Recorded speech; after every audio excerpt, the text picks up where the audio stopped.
Welcome back to the Lift Free and Diet Hard podcast. I'm your host, Andrew Coates.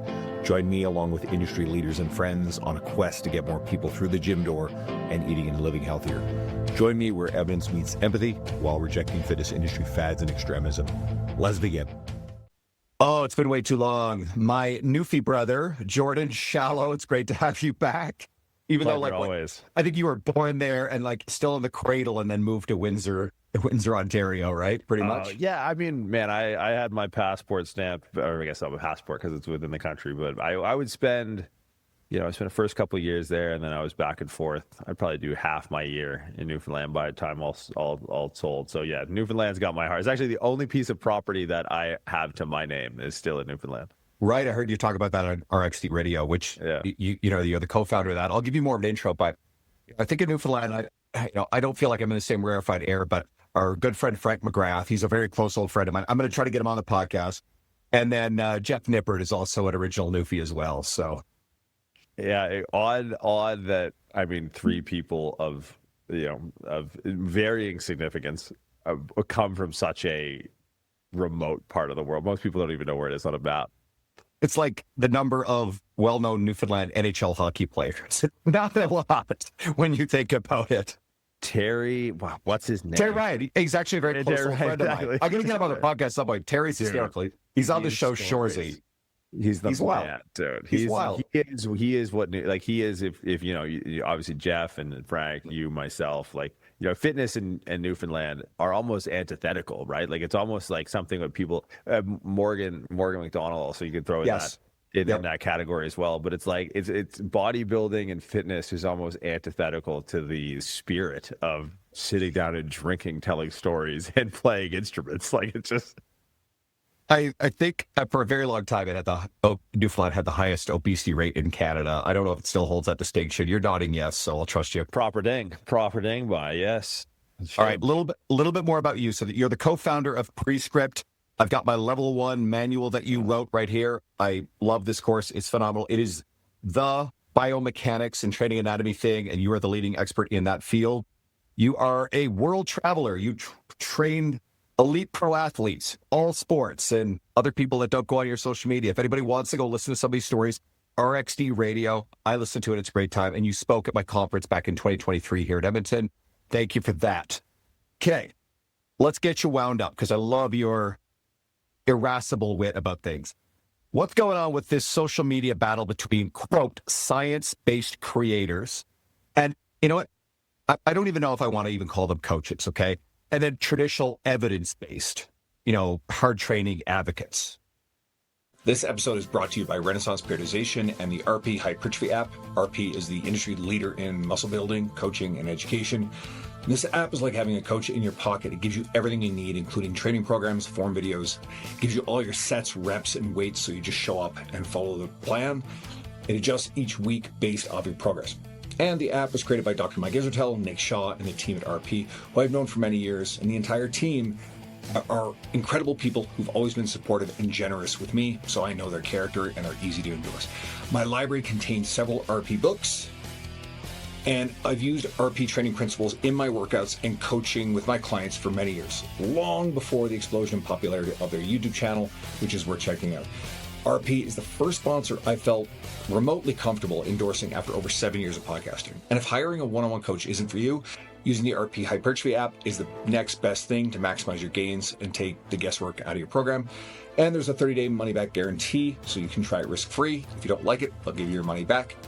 And I've also got a serious discount for you of up to $50 US. Go to rpstrength.com/coats and use the code COATSRP, or go to the link below in the show notes, and that's rpstrength.com/coats. Use the code COATSRP. Yeah, I mean, I think controversy is just a lazy way to draw attention to yourself. It's a lazy way to find a polarizing audience that's constantly churning. Like, I really don't think, like, I don't see what the issue is, right? Like, the world has very divisive, polarizing issues going on right now. Like, pick any international conflict out of a hat.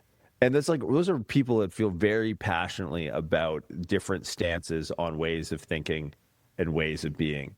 Training is just not that. it's contrived drama to call attention to curtailing 50% of an audience that pretends to care. It's like you and I have been on social media long enough to sort of know, like, there's nothing at stake, right? Like, this is the equivalent, and I'm dating myself, but hopefully that you can carry along with this analogy. It's like, whose line is it anyways? This is what social media is. It's like there's no rules and the points don't matter. It's like, what are we doing? So, I mean, what do I think? I don't think about it, man, because I just think it's, to me, the whole thing is just antithetical to the philosophy that I try and impart through social media. It's like, the antidote to a bad idea is a better idea. I don't need to take your thing and dredge it through the mud, and then for the last however long I have left in my reel, be like, oh, this way instead. It's like, I don't have time for that. Like you said, like, there's stuff that I do. I have a job, and it's just, my job is to not create content. And thank God for that, because who knows if I would be pulled into that trap. And like, it's not exactly throwing dispersion about at those who do practice that. I just don't think that the arguments are even worth having. So it's just, I don't really have a thought about it. I wish everyone on either side of the aisle well. If you get the results you want, then great. That's cool. But it's just something that I'm just apathetic to. It's like, I don't really have a contentious viewpoint. Don't tag me in anything. I mean, tag me in dog videos, sure, right? Or like desserts with Nutella in them, absolutely. But other than that, like, it's just, it's unfortunate that it's taking this thing and it's politicizing it. It's like training is like, I was just talking to a friend of mine. Like, when I think about the potent tools that can change your perception, the more often than not, this conversation leads down the route of meditation and drugs, right? People who smoke peyote don't look at people who take mushrooms and go like, but bro, psilocybin, are you serious? Like, have you fucking ripped a Benjamin of DMT lately? Like, what are you? Yeah, they're like, that's cool, man. And like, people who meditate, like Vipassana, you do Vipassana yoga. Like, you do Vipassana meditation? Like, and these are potent levers to pull to change your perception. Exercise is right there with them. Yeah, we sit around like a bunch of trend up dick bags and we just argue over nonsense, and people go, yeah, I'm just going to go do drugs instead. I'm just going to go. There's no argument over, the stoners over there at the Grateful Dead concert. So actually, I'm not going to go to the gym. I'm going to go fucking sit cross-legged in Lotus and, and just start doing toad venom or whatever the fuck. It's like, exercise is that tool, but we fucking politicize it like morons, and people get pushed away from it. It's like, hey, drugs and meditation are cool too, but exercise is also cool. And the pushing away is a really good point on this. So let's go into some of maybe the actual like tactical stuff there, because I recognize this for what it is too. It's outrage, it's branding, it's trying to like own positions within the space. But do you think in a way there's an attempt either to brand around or feed an audience that wants to out-science its hard training? Are they trying to hack something that can't be hacked? Are they trying to out-hack something that can't be hacked? Yeah. I mean, I think so, and I feel like you and I are probably similar. You cut from a similar cloth, similar generations, where the science was hard training before, right? Like, good luck selling any of this stuff to some of the late greats, Charles. Who else is not? I mean, even on the strength and conditioning side, Charlie Francis, or the people who are still with us, the Thibodeaus, or the people that you look to for the early, the renaissance of science in the media sphere of training, was the most brutal training. Like, you look at it now, and even as someone who's as someone who prides themselves in hard training, I've trained in some of the more hardcore gyms with some of the more hardcore coaches, especially in my powerlifting career. And I look at some of their stuff and I'm like, yo, guys, like, take it easy. This is nuts. But there's a survivorship bias to what works. So, like, do I think that's, they're competing in a different landscape, right? Like, if the platform you compete on doesn't have a Eleiko plates and deadlift bars, but it has likes and follows, then your reward systems are skewed for a particular result. So it's just like, for me, it's just, I don't think what they're arguing is, because it's the thing about beliefs. When you attack a belief, you're not attacking an idea, you're attacking an individual. And it's like that's the thing. It's like I don't have necessarily like a training belief. I have things, and this is where the science thing comes in. Like I have things that I believe on sufficient evidence that I like to think are factual, that are validated. But it comes from understanding what evidence is, right? Evidence is sure it's research, but it's also experience and it's also values, right? And I think this is where you're going to see people who are maybe a little bit more of the old school persuasion. I think the issue is they talk past each other because one understands what evidence is and the other just thinks that research is evidence. It's like, no, research proves that you know how to read. Evidence is a body of, it's this sort of three-pillared milk stool that stands on this leg of, your values or values and preferences, your experience, and also best practice. So I really think, the whatever contention back and forth, I'm going to put my face in your reel and talk about your methodologies, and then you're going to do the same, and then so we roll this out onto the streets of YouTube, and then it gets longer form, and then someone who's opportunistic sees that, like, oh, I'm going to get both of these guys on a podcast. And it's like we're not even basing the argument on the same thing, right? Like we're basing one person is talking about evidence and the other person is talking about research, and we're just kind of like talking past each other. It's like I have shit to do. So I think there's an element of like Batman needs a Joker, Joker needs Batman for both to exist and be relevant in a way. Well, the best part about that analogy is none of them are real, right? Like that's the best part about Batman and Joker is they're all fictional characters, which is pretty much people who waste and pollute their time days and nights worrying about the contrived arguments of a fictitious other side. It's like, what is that old saying? If you stare into the abyss, be careful because it'll start to stare back at you. And it's just like, yeah, I think the Batman and Robin thing, or the Batman and Joker is a great analogy because they're both non-player characters. Like just these made up things. And this is why I, off air, anybody listens to me who's talked to me, this is why I point to you guys and Prescript as it's my favorite. Again, I'll use the terms biomechanics and training anatomy because fundamentally these are, you've used the language pillars or foundations of your learning as a coach. And I also try to speak to, the enthusiasts here. So enthusiasts who want to learn about these things, they'll probably get a lot more out of listening to you and your media than getting down the rabbit hole of these stitch wars that I'm not an anxious person by nature, but my mental health would take a very serious downturn if I ended up in these stitch wars and I wake up and I'm tagged a bunch of stuff and somebody's armies come over and saying horrible things. And that shit just gets, I mean, you can look at the Joey Swole incident recently, if anybody's familiar with what happened with him. Okay, so quick thing. He posts up a 5-year-old video of him dressed up as Hulk Hogan for Halloween. Hulk Hogan was his hero as a kid. Anyway, so then, of course, big cancel attack because Hogan, said some really, really awful racist shit years ago, whatever. And the portion of the world that definitely will never forgive no matter how much you apologize went after Joey. Joey pulled the video down, apologized, said something. He chose poor language in something else, then gets further canceled and attacked. And then he basically puts up this cryptic post about how he's like, that's it, he's done. And then he edits it to be like, I'm done with social media for a while. 2 days later, he's back. And it's just this giant shitstorm of stuff. But guess what? You live by the sword, you die by the sword. Right? And Joey, and I like him, he lived by the sword, calling everybody else out, rightly or, whatever your belief system is. And then guess what? The mob came after him. And I can't imagine what his mental health was like on that day. Probably the same as the day before or after. I mean, Yeah. I don't know if the sword is, I mean, I get the analogy. We're not exactly dealing with Damocles here. I think it's just social media. It's just, what it is? It's like, I mean, I don't even know if we want to go down this road, but you don't have to. Are you familiar with Plato's allegory of the cave? You'd have to refresh me.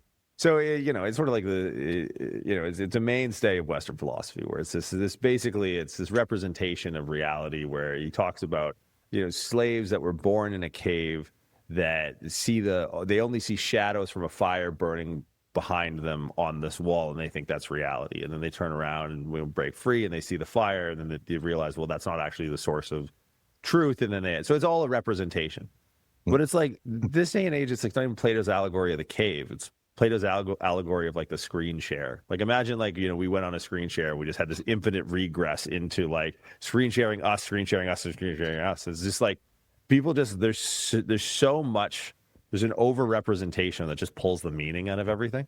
Right? It's like we're so many layers of Inception deep that it's like, like the sword, live and die by the sword. That probably meant something in the Vlad the Impaler days, right? If Vladdy ended up with his head on a spear at the end of his fucking driveway, that would be the ultimate representation. But it's like, wait, what are we talking about here, right? Like some guy, and I met Joey before. He seems like a nice enough dude when I ran into him, but it's just like we're so deep down the screen share to infinity regress that none of it has any meaning. There's no scaffolding and meaning because the representation has just regressed to zero or infinite, depending on which way you want to go. And so it's just like, what? It's so unsubstantiative. It's just like, I was 3 blocks away from a guy that shot up a fucking building in New York City last week. It's like, how the fuck could I give a shit about something that happened maybe on social media about, maybe it was an honorarium to a childhood hero, but it's like, I went to the fucking Museum of Natural History and they took down the statue of oh fuck, who was it? Yeah, I was from Night at the Museum. Anyways, they took down it was an American president. Jefferson? No, it wasn't Jefferson. He was standing outside. Anyways, it doesn't matter. But it's like the sensationalism machine is just an infinite regress, and it's just like, just turn off the screen, man. Like, does that affect Joey in real life? Like, probably not. As long as he and I'm not to speak into his reality, but like, I'm sure he's got like a great life when he turns his phone down. And so just like close the fucking infinite regress of these windows into infinity, and you'll get meaning back, and you don't have this dilution through representation. So it's just like, I don't know, man. I just have no. It's not. I'm so convinced it's not real at this point that it's just like. 2 things. One is it's not reflective of most people's reality walking through the world. And 2, turn the screen off. Let's pivot. Let's get you off, because I love the philosophy of this. That's beautiful. Whips have Plato, right? This is why I like winding you up. All right. So how about this? How much should the enthusiast lifter, or even someone who's pretty serious about getting muscle and strength, be worried about fatigue as a concept? Yeah. So this is I've run adjacent to these conversations, so I may not even use the right language. So you can tag me and stuff. I don't really care. But I think, okay, so the idea, so what would be what is the opposite of fatigue in this conversation? Stimulus, right? Like, I think that's sort of like where the lines get drawn. I think the answer that depends is intellectually lazy, but the answer that depends on ... is getting us well on our way. Most people's bottleneck is work capacity, right? And like even at like, and I've experienced this at a very far level, very far afield. But like, there was a point in my powerlifting career, let's air quote career, where I recognized that probably the biggest bottleneck to me getting stronger was my cardiorespiratory fitness. Right, my interset recoverability pretty much went to zero. Compounds that I was taking was probably scarring my lungs, and I was 280, 290 pounds. I hadn't been on, a walk that didn't cause my low back to get pumped in, 3 years, 4 years at minimum. And so it was like, okay, so I am now, even though I can try and push all I want and drugs and food and training, I'm actually bottlenecked by a system that I don't train. And when I think about, okay, so you set the stage like enthusiasts, I would say, well, what's your bottleneck, right? Because like sometimes if people aren't addressing the cardiovascular system and its role in recoverability that is required for these repeated bouts of effort, right, as measured by proximity to failure, which we know is important in the hypertrophy response, or even, the hypertrophy stimulus and subsequent response, then it's like sometimes the fatiguing stuff, it still does. It builds a capacity, right? Fatigue is just going to be something that maybe that gets the bottleneck out of the way for you, right? Because it's just like the general population is the most generalization of all time. Because like I train Gen Pop that are, they're older and they used to run marathons and they got good engines. Tickers up to snuff. As long as we get them in the right position, like they're not going to fail quad extensions on sets of 10, 12, whatever it is in their lungs. They're going to fail it in their quads. Right now, they may fail to squat in some inability to coordinate or co-contract and stabilize their spine, whatever. But it's like it's such a tricky landscape to traverse in general terms, because it's like, how much does like fatigue matter? It's like, well, how much are you limited by your capacity? Because sometimes like people don't like to do cardio, and if they're lifting weights kind of looks like enough cardio for them to move the bottleneck down the line a little bit, then we're opening up the window for greater stimulus. Now, a lot of the high fatigue, or not high fatigue, but a lot of the people who are like trolling the stimulus, and this division really paints over the evidence-based science lifter versus the bro lifter, or whatever the dividing line terms are or however they're allocated. But I look at that and I go like, well, like there's a big that depends when we're in the middle of the Gaussian distribution, and that depends is like, well, driving fatigue is useful if the adaptation to fatigue is building capacity, which is the thing that bottlenecks your ability to work within a meaningful proximity to failure. It's like, I don't understand how people aren't having that conversation. So that's kind of my take on it, is like, how much does it matter? It's like, well, how much is your capacity a bottleneck? That's how much it matters. That's a fantastic answer, because I think, number one, I think there are people, and again, it could be social media talking heads that like perpetuate a lot of fear about fatigue or everything. I mean, I think stimulus to fatigue ratio, for sure, it matters the grand scheme of things, especially if you're fairly elite. And that could be exercise selection. It's like, okay, cool. Are we doing, a seated cable row versus like a bent over barbell row? Okay, I get it, right? But I agree with you in that I think, well, one of the ways that charge training helps you is actually build your capacity to train harder. Get a thought. Yeah, no, that's a muscle that needs training. It's just like that ability to maintain the mental fortitude to push, because like here's like where exercise I think just totally loses the plot. It's completely disconnected from cognitive theory, right? Like I think one of the things that you really need to train, and then people really need to pay attention to, especially when you're training novice clients, is you need to reorient your reward system to change the perception of pain to discomfort and actually make that something that you want to lean into. That's what bodybuilders do really well intuitively, because our perception of our sensory data is not just a switch that our sensation flicks on in our brain, right? Like, yeah, this is an analogy that I've stolen from Sam Harris, but I think it's like it works if we think about, like, imagine the best leg pump you've ever had, right? You've trained with some really cool people in some really cool places. You may actually know, like, oh yeah, it was this date at this time. It was this person. I was training with this guy. This is what I ate. We did. I was in West Side, or training at Elite, and I ate Bob Evans before, and the sodium, and I was able to train with. For me, I actually do remember it was with John Meadows at S4 with Elite FBS and Dave Tate. Like, may he rest in peace. I just had Dave on the podcast. Just had Dave Tate on the podcast. Legend. Yep. Imagine waking up in the middle of the night with the feeling of that leg pump and not exercising. Imagine you would be off to the hospital. You would go, right? Because it's like, now when people experience that for the first time or learn how to experience, it's like you need to reorient their perception that this is not bad. Right? You know how fucking weird that is for someone who had not ever gone through that. And then you go like, all right, we're going to do like maybe some lunges and some quad extensions and like some leg press. And next thing you know, for the first time in their life, they just have this like engorged legs, and then they can't walk. That's a weird perception, right? And like we need to, and this is to your point about kind of bringing us back to the question is like, where does the utility of high fatigue come into play? It's like, that type of work, when we reorient the reward system, is, hey, this is what we want and this is good. That changes the fear of the person going like, wait a minute, this feeling is the good feeling. He's like, yeah, like trust me, a couple of days you'll be sweet.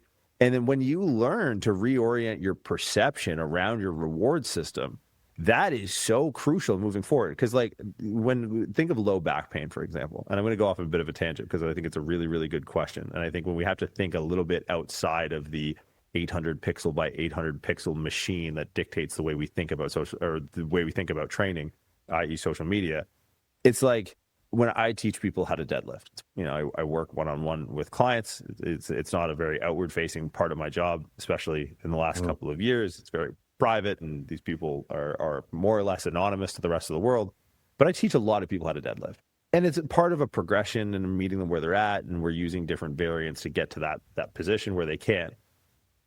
One of the number one things that I've done that's increased my success in the deadlift, as far as teaching it fast and getting results with the exercise, is I have to break down the normative value that exists in their perception of the movement that will take the experience of soreness and offer it up to them as pain. And I am starting that process from day one. Deadlifts hurt your back, squats are bad for your knees, don't bench press is bad for your shoulders. These are things that exist that literally change the way that people feel. So like, let's say, for example, you and I went and trained biceps, and we took our biceps to the same proximity to failure as like our erectors would be in a deadlift. And we could somehow normalize that experience one-to-one. And the muscles have incurred the same sort of metabolic environment in the low back as they have in the biceps. Well, no one really normalizes bicep curls for being bad at anything, right? Like they're usually good at just growing biceps. So someone may wake up the next day and be like, wow, like my arms are so sore. Like that's so cool. Like, do I have to go like to the tailor? Do I have to like go chill? Like you don't have to go fucking buy a new shirt. So relax. But that same metabolic response, that same raw sensory data, when offered up, when the normative value is deadlifts are bad for your back, they're going to wake up the next day and be like, sorry, I can't train. My low back hurts. They will feel pain. They will feel pain because, because that O Bears podcast with Rogan that keeps circling every now and then where Rob was talking, but like, dude, you're on the biggest platform in the world. You don't know, because our raw sensory data doesn't just like appear in our brain as pain or not pain. It's weighed in by these normative values and our prior experiences to generate a perception. So it's like you have to understand like kind of what you're doing when you're teaching movements, because it's not just like do this and this will happen. It's like, no, their fucking brain that existed before you started working with them generates their perception. So the same soreness that you could feel in your arms, if you felt that like in your QLs or your erectors or even your lats, quite literally your clients will experience the negative sensation and pain with the same physiological state that could exist in your biceps, but there's no societal normative value of, negative ramifications of bicep soreness. So they go, oh, cool, my biceps are sore. Like I don't really have a previous thought that is going to paint my perception of this experience. But when the low back is sore, people literally feel pain because they've been told, like, oh, we can't deadlift anymore.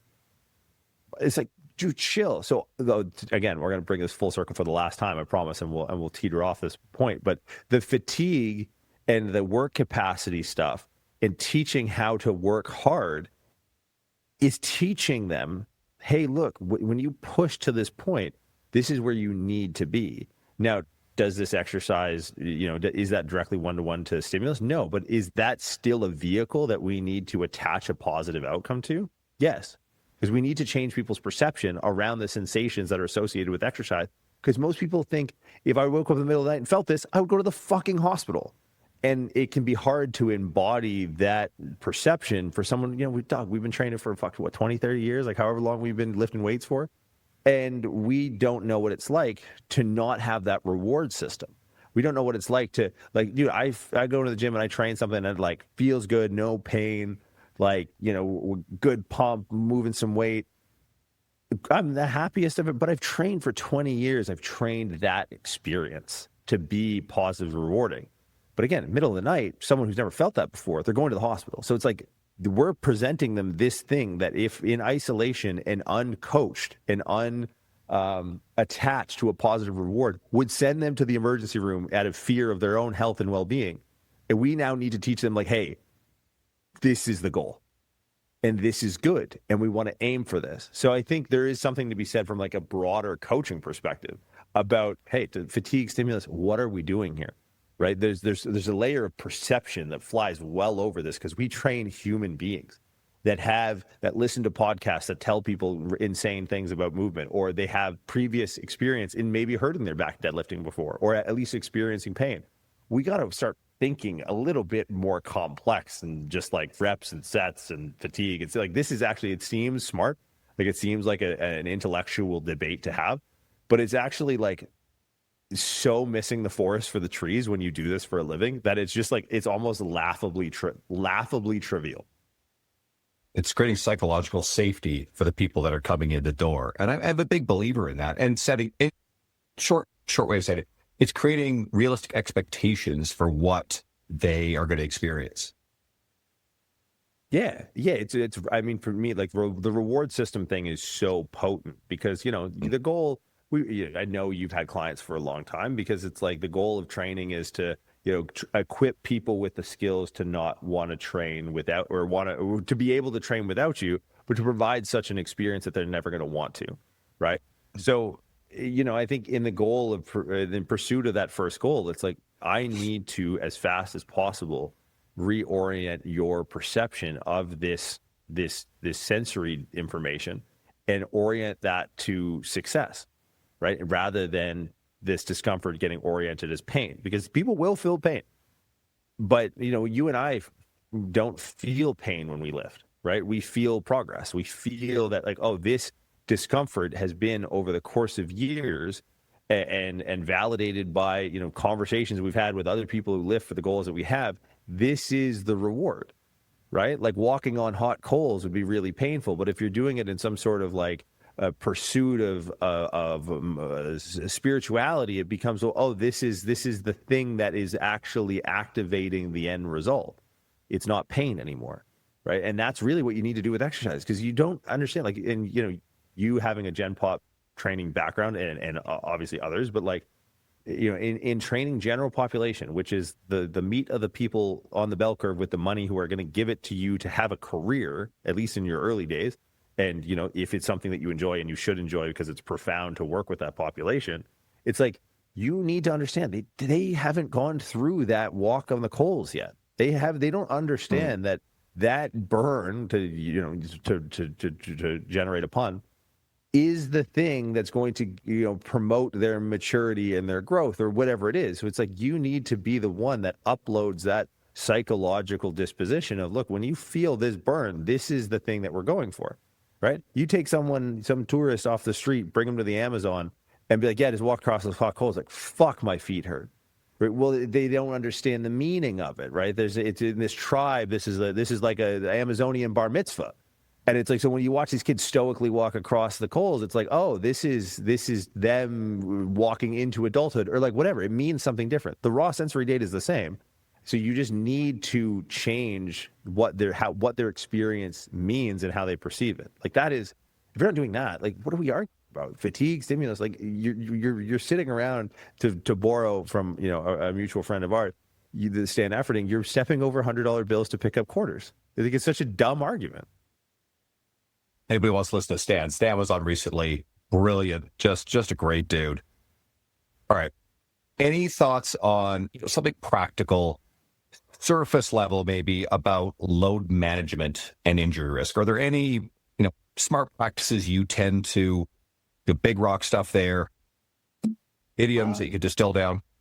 Yeah, load management. I mean, really, understanding that, and I think it actually kind of dovetails nicely off our previous conversation about stimulus to fatigue. Look, I think the goal for most people, especially most people who haven't gone through that reorientation process of what that raw sensory data means, and having a reward system really tapped into the discomfort or pain, and having that be something that's desirable and aimed at, I think if the most people should be attempting to train to failure. And I think the way that we adjust for the overall fatigue and recoverability in a program is through the vehicle of exercise selection. So if you have someone back squatting to failure versus someone doing an ipsilateral loaded Bulgarian split squat with no wrist straps and a dumbbell in the same hand of the leg that's forward, this is a very different exercise. We could look at hip and knee and ankle, the ranges of motion, and be like, yeah, it's just similar-ish. But then like the demand of co-contraction and like an actual proximity to failure of one particular muscle, and then you layer in a leg press on top of that for contrast across all three. And as long as you look at the net, the net recovery debt of each exercise, I'm pushing everything to failure. I just toggle the switch up and down based off of the loadability of the movement and the number of constraints that exercise has to maximal loadability, where like leg press would be the least amount of constraints, the highest loadability, the least amount of skill, the most amount of output, the greatest amount of debt. And, you know, the ipsilateral Bulgarian dumbbell, no strap, same hand as the foot that's forward.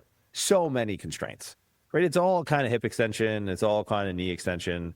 And it's a lower extreme. But I'm just going to toggle those switches. I'm going to put those exercises somewhere in a program that allow me to, at the end of the day, create a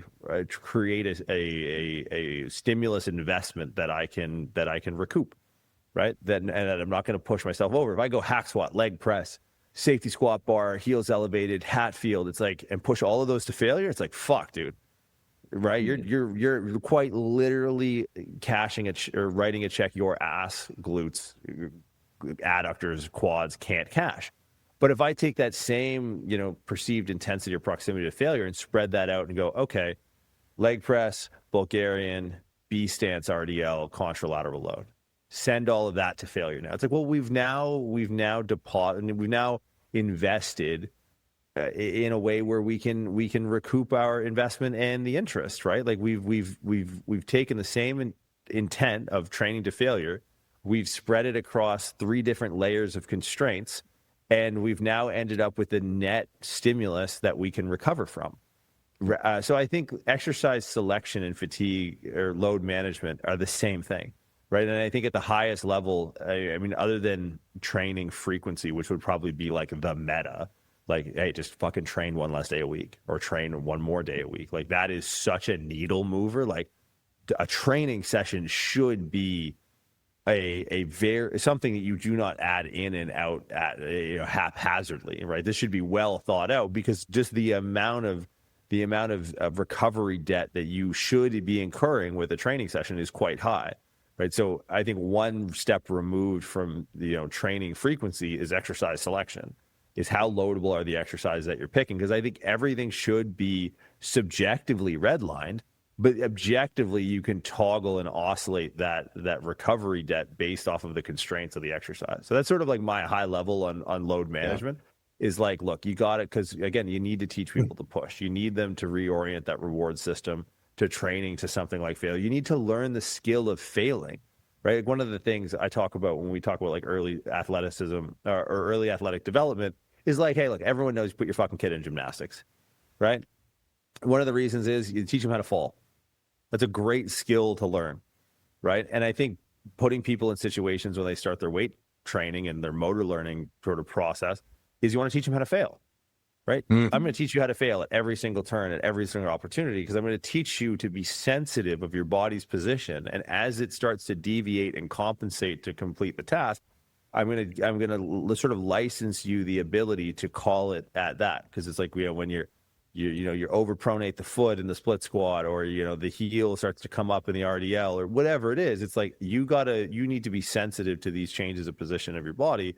And that's really, that is a fundamental skill at the bedrock of motor learning, much like learning how to fall is a good proprioceptive tool for a kid that they learn in you know, gymnastics.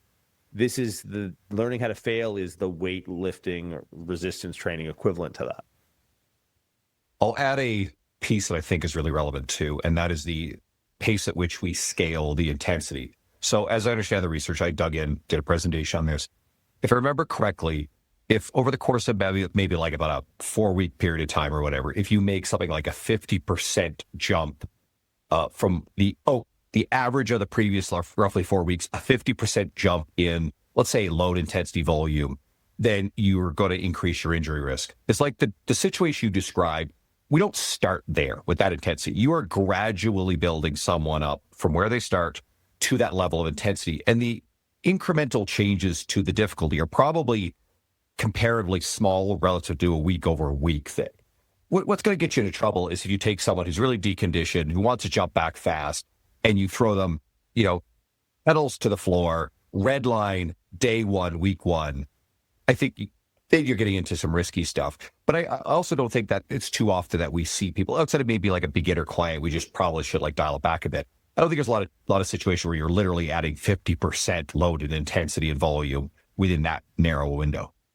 Yeah, I mean, acute to chronic workload ratios, I think, is kind of what you're touching on here. And Yep. they use the word deconditioned, which means at some point they were conditioned, right? And I think that's where my thing is, if I'm dealing with someone who's unconditioned, who never been conditioned, there's no reconditioning. It's like they're like the governing systems that are going to auto-regulate their intensity or their output are so, I don't know if finely tuned is the right word, are so vigilant that we're not going to get anywhere close to injury, right? I mean, unless you're 80 pounds overweight and we got you like the Chinese Olympic team doing a fucking Jefferson curl or something like just really inanely stupid.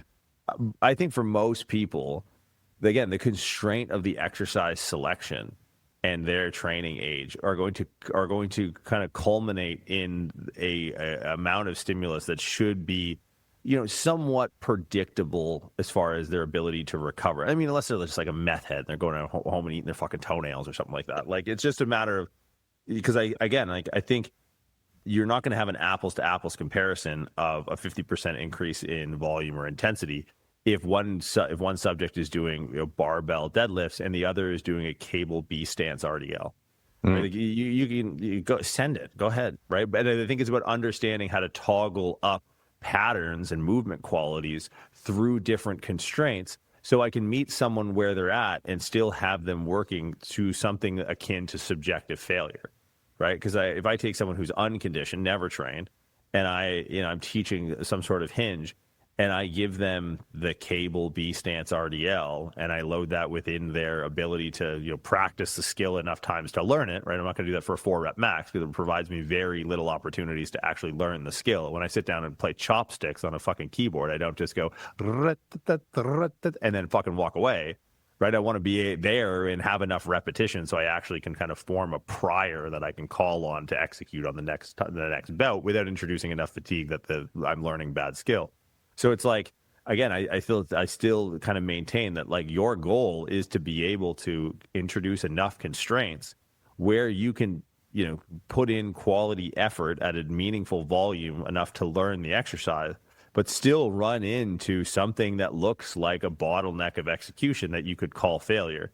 And, I think it's the job of the trainer or the coach to have a repertoire of movements that drive movement qualities, right? The hinge would be a movement quality. You can talk about internal rotation of the hip or control of the pelvis or control of the trunk, whatever. But it's like you should be able to dial up and dial down your exercise selection to still improve the movement quality while being able to net move the overall loadability given the constraints. And those two things run inversely, right? If I'm just focusing on a movement quality, it's a very unloadable exercise, right? Like if I want to improve posterior expansion of the rib cage and I have someone done some 90-90 hip lift situation, it's like all movement quality, no load, not happening, right? But if I go like I really want to drive some stimulus to the upper back, I have this chest supported row and a pair of wrist straps, probably very little posterior expansion of the rib cage going on, and a ton of this, muscular adaptation.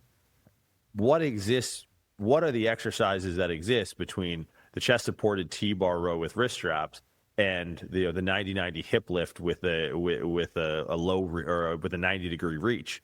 It's like, well, you're kind of in the same positions, but one is affording for no load, all movement quality. One is affording for all load, no movement quality. But there's exercises that exist in between that have this variability of like muscular challenges, strength, stimulus, response, adaptation, and movement quality, where we can go, okay, where are you?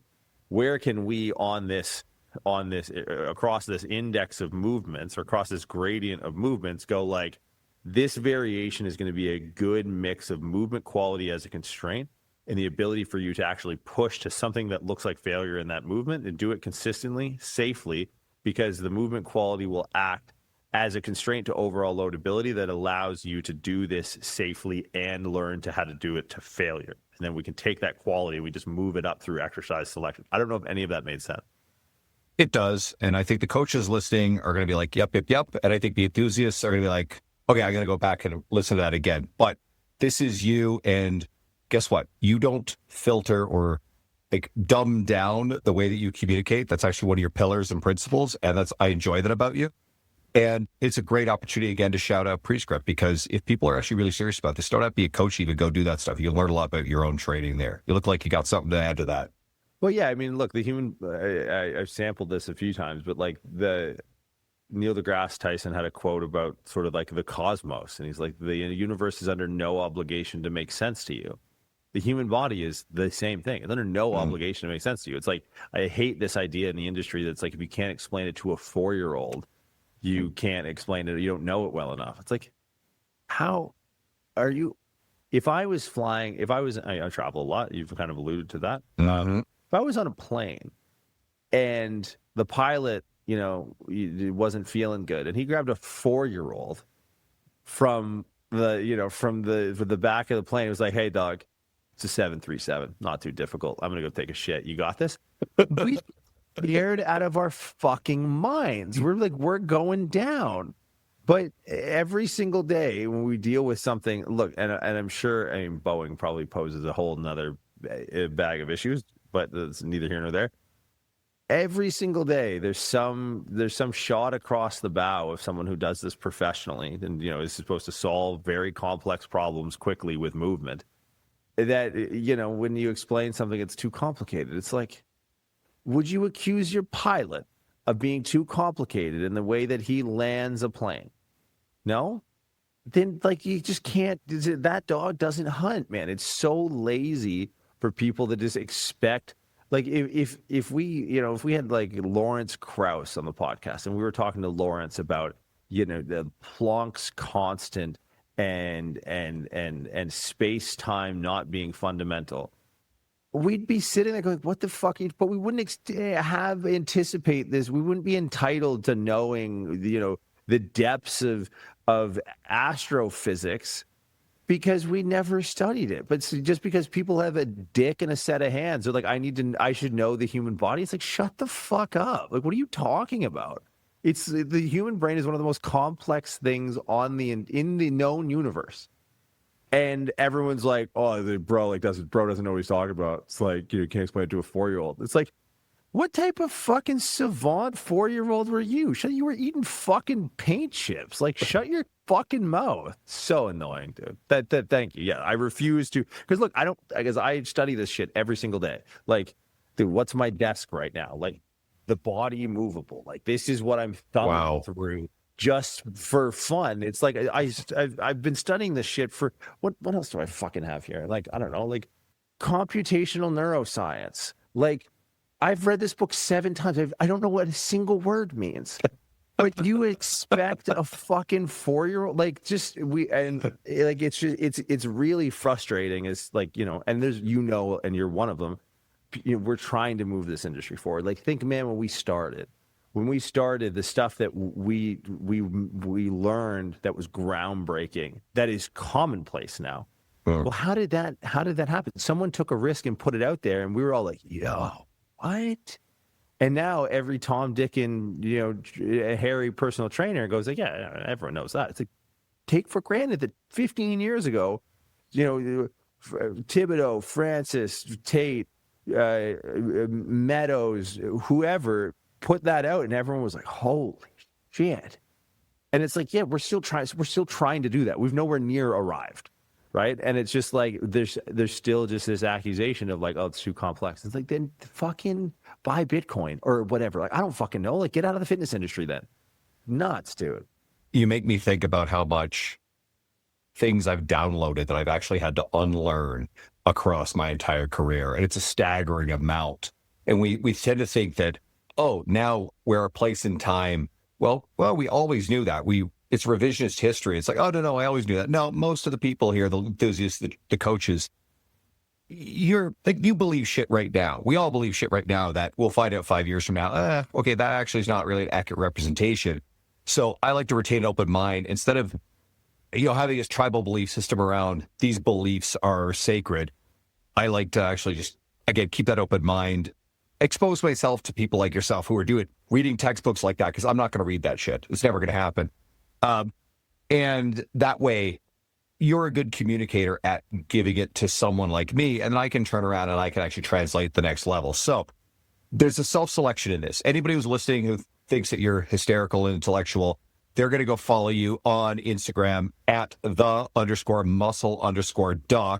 They can go read your Substack, because I know you've been getting into a lot of neuroscience and brain shit on your Substack. That's great. I'm bullish on Substack. Anywhere else you want to send people? Yeah, prescript.com. That's probably like, you know, if you're interested in what we're doing, www.pre-script.com. That's kind of like home base for all of the education stuff that we got going on. This is beautiful. Jordan Shallow, everybody, thank you so much, brother. It's been great to have you on. And thank you. You'll be back. Hopefully, it won't be as long this time. Thanks, guys. Yeah, see you, man.